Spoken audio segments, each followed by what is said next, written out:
Hello, and welcome to Obscure Undead Does Music Reviews. I'm Azzy. And I'm Mouse. And we have 3 great albums for you this week. We have, Falle with the album... Encounters. No. Expeditions. No. Expectations. What the fuck is the name of this album? The name of the album is Expectations. Because remember the song, like they were saying it, and I'm like, Expectations. The name of the album is Expectations. Fuck. And then we have Alex Sindrome with Phantom. I really don't want to be the one who says the name of the last band. And the last band is called Dénudés. I'm pretty sure that's how. It has some accents over it. Extra little Dénudés. Dénudés. Dénudés. Shapeshift. I know that word. Yes, so we have these 3 great albums to review for you this week. So let's get to it. I kind of really want to talk about Dénudés. Is it Dénudés? Dénudés or Dénudes? Dénudes. But then why would there be an extra little, A hyphen thing? like accent? Is that aigu? Did you say accent? It's accent aigu and accent grave. I don't know which one that is. Oh no, it has to be aigu because if it's grave, then it's going down to the right, like going into the grave. We're getting really sidetracked. Whatever. Apologies. The album is called Shapeshift, and this is a pretty cool band because they're local. They're from Miami. Yeah. There's really only 4 tracks on this, It's an but EP. it is considered. Well, they labeled it as an album.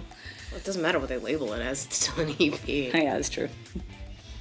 And this band is pretty much darkwave alternative, post-punk, you name it. Fun. It's like darkwave indie post-punk. Yes. Yeah. Yeah. I mean, they kind of reminded me of Soviet in a few places, and Yeah, like more on the pop side, indie alternative, but when you listen to it underlaying that, you could tell there's some inspiration from darkwave, maybe even death rock, like old style. yes, so that's something that I liked about this album is even though it was 4 tracks, they had a lot of different influences that you could hear, because sometimes you're just like, oh, this is goth here, this is dark post-punk, this is indie post-punk, this is darkwave, and what else is in here? They have a very diverse It's like sound. peeling back layers. Kind of, yeah. And I really liked the warbly vocal effect that they had going on. I was wondering if that was like his voice. I don't know if it was like an effect, like some kind of I think he sings that effect, way. or if that's just him. So the first song, Scythe of Agony, is pretty representative of his vocal style.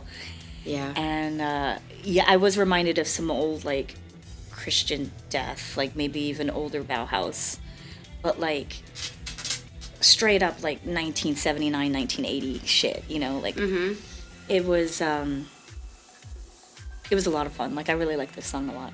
I did too. I liked the title track Shapeshift, but I also really liked Poacher and His Son, which was the last track. Yeah, it had these like weird goth country vibes. Okay, I called it a low keys like whistle, like a I feel like it also had some like Nina Hagen weirdness new wave to it. Vibes, Yes, new wave weirdness. like there's just so much going on in these 4 tracks, and I really enjoyed that. I really enjoyed Le Fin du Monde. That to me was more like a Joy Division-like melody, because it was very bass-driven. There was that early death rock feel, and he used the word genuflect in the chorus, and I was just like, that. When I saw it, I was did just you like, say genuflect, right? And then you go and you look at the lyrics, and you're the just things like, that amuse me. Oh my he god! fucking said genuflect. Perfect. It was really great. It was perfect. Shapeshift was more on the alternative side, very gothy, but I feel like it wasn't meant to be goth. I feel like it was just something I don't think that. so. I think it just happened to be. Yeah. And that's the best kind, where you're not actually trying. Yeah. So, yeah, this album came out on February 7th, which we didn't mention, and I just want to give a big shout out to Amy, our friend from Hexed Miami, who clued us into this band. You guys live in Pinellas County, you don't have to do those kinds of things Yeah. Who clued us into this band? Because they're great. Thank you, Amy. Thanks, Amy. Thank you, Hext Miami. We love you. So you can go on Bandcamp and you can pick them up right now. I was looking at your Post-it note. Yeah. There's no S there. Oh, I misspelled the band name. It's Dénudés. So this is my super fancy like system. That won't work at all. Can I just? No, just don't gonna- show my shitty note. Oh, give me my fucking note. Sorry. We're done. I'm glad there was something mean written on that. Like, this song sucks.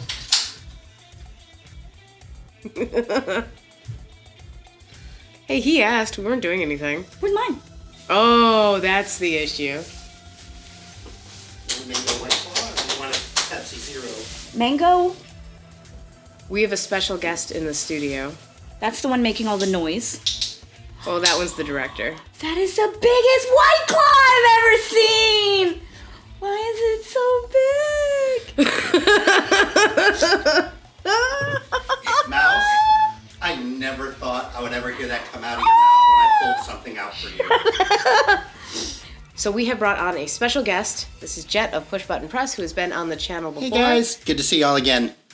Yeah, and he wants to say something about Dénudés. It's from Shapeshift? Yeah, about Shapeshift. Oh. The album, the LP's Shapeshift. Yeah, EP. I really enjoyed it. I liked it a lot. I was listening to it earlier today, and I like to listen to things kind of when I get ready, because then I really kind of notice if I'm noticing between tracks, you know, noticing that like as we transition from one track to another, that I can tell that they're different songs rather than, okay, this just sounds like it's all one long song.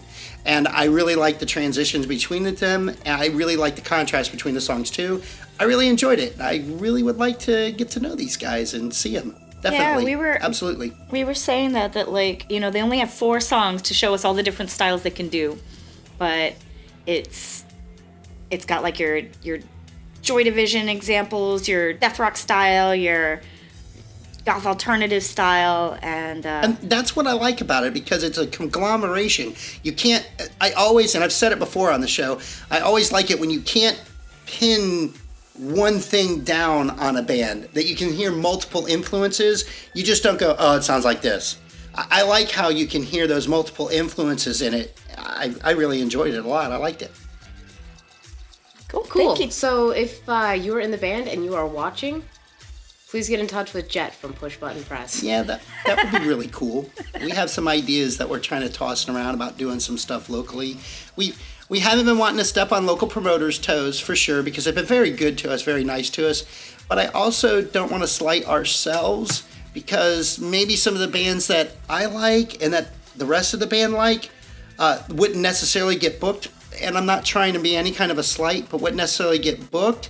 So I'd like to kind of produce something that we would like to do, and some bands that we would like to play with. So yeah, I'd like that. That would be really cool to talk to these guys for sure. oh my god. You did not just do that. Yes, I did. Yes. Oh, by the way, guys, hi, I'm Jet again. Again. I've been away for a while. I'm sorry, but we have really been focusing on getting the new Push Button Press album written. So we've been practicing a lot, and we've been doing a lot of writing. So we've been very, very focused, hyper-focused, as a matter of fact. And we will hear more about that later from Jet. Yes, you will. All right. All right, guys, thank you. I love you. Thanks. I love you. Enjoy your clear water. We're in Clearwater. Yes, I know. Oh, fancy. Tell everybody where we are. Oh, we are nowhere. And I am no one. We live in a goth castle. I am nothing. I am no one. No one put out my eye. I am the shadow. All right, so the next album that we are going to talk about is Alex Syndrome. Oh. Phantom. So where's this band from? I have no idea. He speaks French, so he's it's all in from French, He's yeah. either from France or Montreal, because this Is reminded. there no other place that speaks French than France or Montreal? I'm sure there's a couple of really small places, isn't there? I'm putting my foot in my mouth here, but I think there's a Haiti and there's French. Are we doing New Guinea. Obscure and Dead Does Geography Fuck, again? Because so we good, never, this right. never ends well. All right, scratch that. So anyway, I don't know where he's from. Thanks for asking me the question. Put me on the spot. We can look it up, you know. Cut. Oh, he's from France. There we go. He's from France. He's from France. So anyway, Alex Syndrome is interesting French minimal synth cold wave. Drone. Not really. No, I mean, like, not drone is in the genre, but this album is just like a drone, like a minimal synth drone, I felt. Sure. Well, okay. I mean, I listened to it a bunch. I enjoyed it all the way through, but There are some songs that stand out, some songs that don't. yeah. It reminded me of the album we just listened to. Actually, all the albums we're reviewing today kind of have a similar style theme. of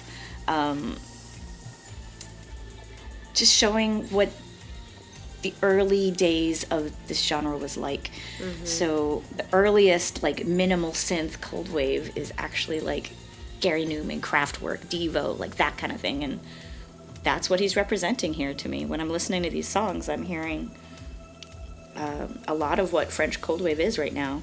Yeah. Yeah, that's a really good way of putting it. Like, it's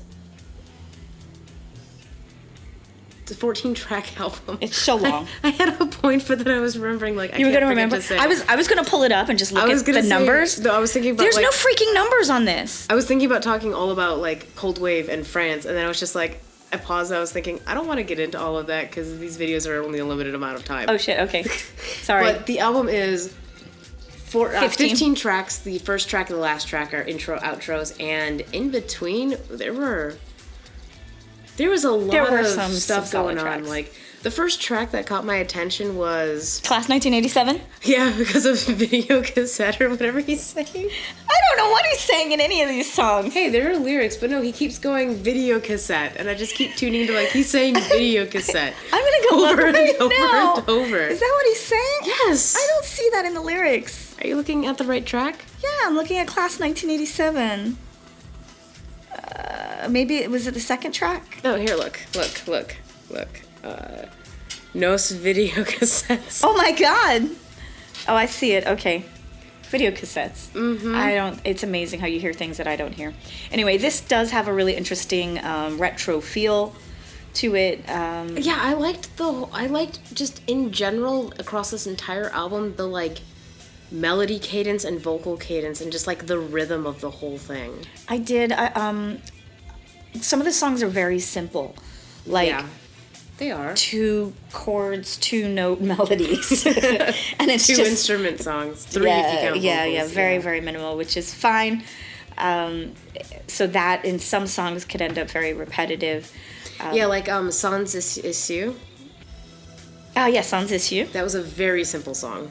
Vampire I liked a lot, but then that was a great it got really one. repetitive. Well, because he just kept saying Where are the lyrics? vampire. Vampire. Vampire. Yo, vampire. But it was a really great track. There's a song called Well, I feel like when we got to like a lot of it was very like minimal synths, but when we were at Antonin Artaud, like the end of that song surprised the shit out of me. the whole song surprised me because of like it had super post punk guitars, Yeah, that like perfect post punk. I was driving over the bridge to get here, and at the end of that song, like he stopped singing, and the song keeps going with the synths and the guitars and everything, and I'm like, this is a post punk jam. It is a post punk jam. Like it was. I think Acid Bitter would say that the song bops. It bops. Yeah, I'd say it bopped. Those guitars were very boppy. Another track that really stood out to me was Xanaxville? I wasn't gonna say Xanaxville, but that was a good one. I Was like to guess. No Samos and Noir, because of the phone ringing throughout the entire song. Okay, Okay, that song was bothering me. It's because it caught my attention every single time. Sometimes there's a fucking phone ringing somewhere. I was like, I can't handle that. But Des Soir was also really good. Xanax Villa, I loved. That was also a really good song. That one in particular had a catchy but a subtle synth melody. So I loved that. Misanthrope was a dreary track that was kind of out of tune, which I'm sure if it was done on purpose, like that's kind of awesome. I'm sure it was. Like Scary Black is all like out of tune on purpose. Well, he's like down tuned and yeah, you're right. It was like that. Yeah, so I'm sure if they were out of tune, it was an artistic choice. And then O Fantomes, which is about ghosts, I hope. Probably with a name like that. So I thought it was... Do you think that that's cognate with Fantasmas? Fantasmas, yes. It had a ghostly effect on it. Like, it was charming and everything, but it sounded like ghostly vocals. But yet still cold wave. You know, the cover of this album reminded me of Mr. Kitty. With the skeleton? Oh my god! It's a guy in a skeleton hoodie. Yeah. The Mr. Kitty album where he's getting hugged by a big skeleton dude. Yeah. Sure. That's what Mr. Kitty saw before he went in for the hug. I really hope that we're able to get our backing visuals up because I just realized we don't have our green screen up on the wall. Oh my god! Are you serious? Well, what happened is the director left us to our own devices and went to the gas station. And then we started talking. We were ready. I noticed this is a lot there. Great. And then the third and final album, which I think this band's from Russia, is Falle Expectations, not those other words I was saying before. All the other words we said before. All the other words we said before. Expectations. Oh, kind of. Yeah, which I gotta admit, the first 3 times I listened to this album, I was like, I don't like it. I loved it. And then, because I was just like, ugh. But then, like, I ate lunch and I stopped being hangry. And I went back and I listened to the album again, and it's great. I love it. I loved it too. So state of mind, does play a big effect in how you listen to it. It does. And then since then, like, I love this album. So you've got a 7-track album. There are 3 members in the band. Tina Bauer, Marcus Gonitzer, and Peter Lazarus. They all play instruments and they all sing. And you can which tell is that, neat. like, throughout the entire album, because they're all featured, I'd say pretty equally. The vocals change up Like, a lot. a lot, and I can't tell who's singing what. Every once in a while the girl will sing, and I'm like, yeah, that's cool. Yeah, that's why I really liked, my favorite track off the album was Words and Meanings, which is the one that she was singing on. And I thought that was the most interesting track. Like, her vocals just added something really amazing. Well, to the Words song. and Meanings, it was a dual vocal. It was like the guy would say, I don't remember how he sang. So He's she like, would sing, and then one of the guys would sing, and then she would sing, and one of the guys would sing. but the way that they were going back and forth, like, it almost reminded me of Never Say Never, like Romeo Void. We're getting a thumbs up from the Peanut Gallery. What? How does that sound? How does that song go? Might have been better if we slept together. I know that song. I might like it better If we slept together. But there's something in your eyes that says maybe that's never. Never. Never say never. Exactly. That's the vibe I got during that that song, Words and Meanings. Track 6, by the way, you skipped over the whole first 6 tracks. I really wanted to talk about Words and Meanings. Cool. Go. Yeah. Okay, let's start from the beginning. Expectation, first track. I thought that was the catchiest. Super catchy. Like, the absolute catchiest. Absolutely catchy. The chorus, it's like expectation, and I feel like it's like that Joy Division song. Was it Isolation where he does that? Isolation. You don't know what I'm talking I have so many songs in my head right now. I know, you usually have lots of songs in your head. And then you start singing them, and I'm like, what are you singing? Yeah, I was going through, like, the entire Billy Idol catalog from I'm like, I have no context. I don't know what you're saying. Because there was a single released by a band called Eyes Without a Face, so I kind of had to run through all of my hits. But no, Expectation is definitely, I think, one of the best tracks. I loved it. Track 3, which was called Night. I loved up until the last 26 seconds. Really? Black is the coldest color. Black is the coldest color. Come on, that was amazing. I loved it. I really I hated loved that. it. Was that too cheesy? Just a It little was, much? it was too cheesy. Your notes. It was too cheesy. You actually wrote down that line. I loved it. I loved that. So that night song, I thought it was a great post-punk tune. It was. The song's very fast, right? And I like one criticism I have is that I'm not a musician, so forgive me here, but I think that when you're doing like a fast post-punk song, it has to be tight. The guitar and the bass and the drums like have to be on the same beat, and sometimes it falls off a little bit when you're playing a very fast song if you and all the band members are not exactly in sync. And I think that having like good production might fix a little bit of that, but they didn't fix it. So maybe they it was liked just it the that way. way. Maybe that was the way. Maybe it was, again, an I'm artistic sure it's choice. always the way it's supposed to be. But I hear that a lot with live post punk. Yeah. I liked On the Cusp. I loved On the Cusp. I really liked the bass line. I thought the bass line was super cool. I had to make a note of the that it's mainly about the bass line. And it's such a simple bass line. It's simple and pure, and that is how you make a perfect post-punk song. You start off with something that's And a then- backbone like that. And then it felt like there was some like off-key variation in the bass line as it got towards the end of the track where they just wanted to add a little bit of variety in there, and I'm just like, huh. The bassist was just like, yeah, I don't want to follow these rules anymore. The synth melody was very subtle and more sparse, so that you can hear the bass line better. And the drum beat was unconventional, and that's what made the song so interesting. I Well, I think. thought the bass line was unconventional too because it was just like it was like a bar. Like over and over and over and over again. Yeah, Like I really enjoyed that. I it thought was a good very choice. interesting. That's really all I have to say about those tracks. Which ones did you think were the best ones? Words and Meanings and Expectation. I'd say On the Cusp and Expectation. Oh, wait. Let me say On the Cusp and Night are my favorite. And Night. Night. Okay. That's totally fair. Even the cheesy line at the end. I kept skipping over it. I was just Maybe like, maybe if you were, this is just too much. maybe we should feed you again and then listen to it, and I can run up to you when you least expect it and be like, "Black is the coldest color." I don't know. Maybe I'd appreciate more if I was a musician. I don't know about that. Black is the coldest color. All right. I love it. I want it on a shirt. you want a shirt that says black is the coldest color. Okay, do it. Anyway, great post-punk from these guys. There is some really great Bandcamp poetry on their page. Ooh, really? Yeah, it's like 4 paragraphs long. Pick one.